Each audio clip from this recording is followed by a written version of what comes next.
Bonjour Patrick, Végétosphère, j'espère que vous allez bien. Aujourd'hui une plante particulière, une plante rare, le Podophyllum.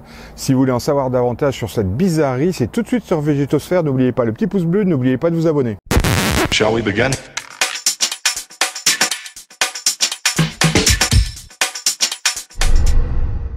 Si vous aimez les plantes bizarres, si vous aimez ces plantes étranges que sont les codex, les plantes carnivores, ça vous fascine, eh bien moi je vais vous trouver une plante totalement rustique, jusqu'à moins 35 degrés, et qui est particulièrement étonnante, particulièrement étrange, on va dire. Elles sortent tout droit des mondes d'Aldébaran, et de Léo en particulier, et ses dessins, ses végétations et ses animaux fantastiques.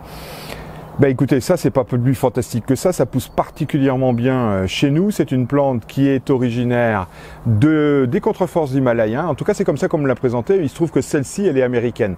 Majoritairement la plupart des espèces, qui doivent être une petite dizaine au maximum, sont asiatiques et himalayennes en particulier, et une espèce pousse en Amérique du Nord, et c'est d'ailleurs à partir de l'espèce américaine qu'on va hybrider, créer de nouvelles variétés, et c'est de l'espèce américaine dont on va parler essentiellement parce que elle a plus d'un tour dans son sac, cette plante au feuillage si étrange. Podophyllum fait partie de la famille des Berberidaceae. D'ailleurs, quand j'ai vu ça, je ne le savais pas, Berberidaceae, pour moi, Berberis, Mahonia, certainement les deux arbustes les plus connus. On est bien normalement dans une famille en présence de végétaux arbustifs, ligneux, qui font du bois. Eh bien ici, non, on est en présence d'une herbacée caduque qui disparaît en hiver, qui va renaître chaque printemps pour faire quelques feuilles. C'est une des particularités de Podophyllum, c'est qu'elle fait deux feuilles par an, une troisième la deuxième année, une quatrième, voire une cinquième la troisième ou quatrième année, et elle peut fleurir, ce qui est exceptionnel aussi. Personnellement, quand je regarde Podophyllum, effectivement, elle est belle. Tout le monde est interpellé par son feuillage.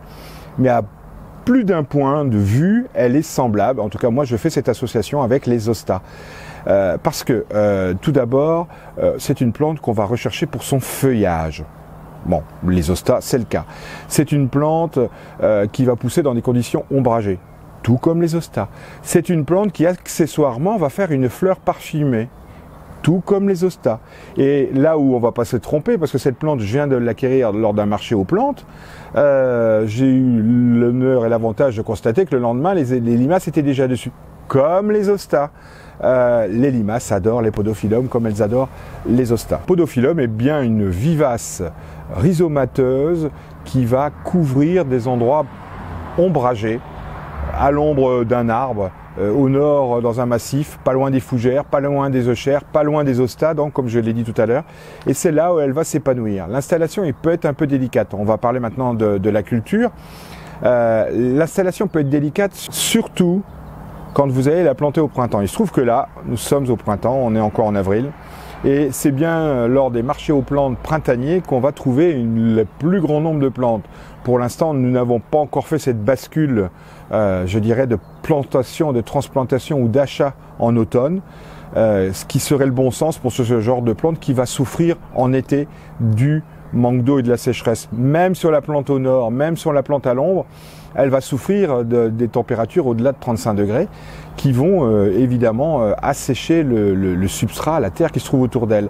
C'est pour cela que lors de la plantation d'un Podophyllum, on va lui attribuer une bonne terre humifère, parfois même du compost, qu'on mélange avec la terre de jardin, et on va pailler très rapidement. Le paillage est une nécessité pour le protéger en été et garder un peu de fraîcheur au pied, mais aussi pour la protection hivernale le temps de l'installation. Moins 35 degrés, ça lui laisse quand même une certaine marge au niveau des températures hivernales, mais au moins pour le premier hiver, une petite protection hivernale est particulièrement bienvenue. Pour ce qui est des cultures en pleine terre, nous l'avons fait, plantation automnale, c'est mieux. Là, ça sera une plantation de printemps, je viens de vous le dire. Il est possible aussi de la cultiver en pot, de la conserver en pot. Écoutez, même soin, j'irais même plus, une terrasse au nord et à l'ombre, un peu comme le Cadmia ou un Rhodo ou une Hosta que vous allez mettre évidemment sur la terrasse au nord. Eh bien, cette plante sera particulièrement majestueuse dans un grand pot, avec ce feuillage magnifique. On prendra soin évidemment de faire attention aux limaces, qui reste le problème numéro 1. Et paillage été et une petite protection hivernale quand ça sera le moment venu, mais surtout estival et garder une certaine humidité. Jamais d'eau stagnante dans la coupe, dans la sous-coupe, mais de l'eau régulièrement pour garder cette fraîcheur. Alors, histoire et découverte. C'est en 1619-1620 qu'un dénommé Samuel de Champlain, à mon avis ça doit être comme ça qu'on doit prononcer son nom, a découvert cette plante, et en tout cas en se promenant du côté des Hurons de l'Ontario, donc une communauté indienne, il savait que les Hurons consommaient les baies de Podophyllum et c'était particulièrement savoureux. En ce qui concerne la toxicité, et là il faut en parler parce que c'est une plante qui a plus d'un tour dans son sac, je l'ai déjà dit. C'est une plante dont tout est absolument toxique, de la feuille, de la tige, du rhizome, du fruit et de la fleur, forcément du fruit quand il n'est pas mûr. C'est vrai que le fruit était consommé par les Hurons, il l'est toujours. On fait d'ailleurs des sirops, on peut faire des confitures à base du fruit de Podophyllum américain, mais pour le reste, si vous ne le cueillez pas au bon moment, on est bien en présence de quelque chose qui est toxique, qui servait d'ailleurs d'arme chez les Indiens d'Amérique, de poison littéralement. Et à tel point que cette plante, qui si elle est manipulée, par exemple là, en la plantant, si jamais je devais craquer une feuille, j'aurai certainement un peu de sève sur les mains. Il faudra laver les mains très rapidement parce que c'est particulièrement irritant et c'est pas bon pour les muqueuses. Il est évidemment pas conseillé de l'ingérer parce que c'est un poison qui peut occasionner des vomissements, des ballonnements, des étourdissements. Enfin, on a tout un paquet de symptômes là qui sont relativement graves. Je ne vais pas dire que ça entraîne, ça peut aller jusqu'à la mort, mais la podophyline n'est quand même pas particulièrement sympathique, même si la podophyline, qui est l'une des molécules qui est présente là-dedans, qui est aujourd'hui utile et préconisée et recherchée pour la lutte de certains cancers. Il faut savoir qu'aux États-Unis, la cueillette est organisée. Et elle permet de récolter cette podophyline qui, il y a une vraie spéculation, c'est plusieurs centaines de millions de dollars rien que pour cette podophyline. Tapez podophyline sur Internet et vous allez voir, vous allez tomber essentiellement sur des médicaments, sur des choses qui relèvent du médical plus que de la plante ornementale. Donc aujourd'hui, on peut dire qu'aux États-Unis, dans l'Ontario et certainement au Canada, on cultive maintenant du Podophyllum pelleté pour pouvoir justement arrêter cette spéculation et surtout la recherche spécifique de cette plante qui est quand même aujourd'hui pas en voie de disparition, mais dans sa niche écologique, dans son biotope, elle est particulièrement menacée. Pour ce qui est de la multiplication, alors je pense qu'au niveau des semis, il y a moyen de récolter des graines et de les semer. Là, j'arrive pas à trouver beaucoup d'informations sur cette plante que je viens d'acquérir. Par contre, la division au bout de 7-8 ans, c'est tout à fait possible parce que vous aurez plusieurs bouquets de 3-4 feuilles qui vont se manifester et il sera venu le temps de pratiquer une division.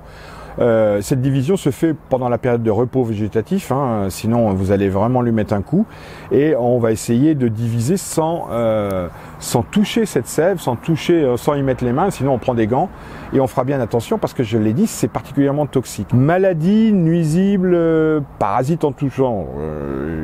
Aujourd'hui, la plante n'étant pas très connue, n'étant pas très présente sous nos latitudes, on lui connaît que la limace. Peut-être qu'il y aura du puceron, je n'en sais rien, peut-être qu'il y a des alrodes, pourquoi pas, mais aujourd'hui c'est la limace qui se délecte de ce feuillage particulièrement sympa, au même titre qu'elle le fait sur l'hosta, et ça je l'ai dit en introduction. Donc on se méfiera en particulier des limaces, des escargots et de tous les petits gastéropodes. Une dernière chose, la fertilisation. Alors si votre terre est bien humifère, si elle est bien riche en compost, ça devrait aller tout à fait normalement.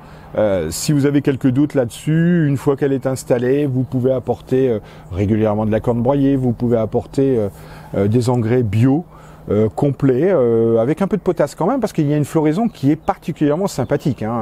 On a surtout parlé du feuillage, un peu comme les hostas encore une fois, mais la fleur est délicate et magnifique, et donc un engrais équilibré azote, phosphore, potasse permettra à la fois d'élaborer, de faire pousser les feuilles, qui sont magnifiques, on l'a dit, et au bout de quelques années, hein, pas la première ni la deuxième année, de permettre une floraison qui sera certainement exceptionnelle parce qu'elle est vraiment magnifique cette fleur.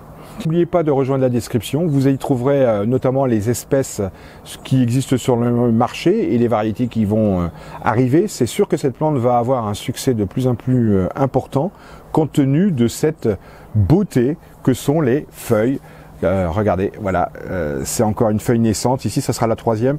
J'espère une quatrième feuille cette année, mais à mon avis, c'est déjà plié. C'est bien 3 feuilles pour cette année et certainement 4 et puis 5 d'ici 1 an et 2 ans. Voilà pour le Podophyllum, une plante encore rare, magnifique, exceptionnelle. N'oubliez pas le petit pouce bleu, n'oubliez pas de vous abonner. Je vous dis à très bientôt. Prenez soin de vous. Shall we begin?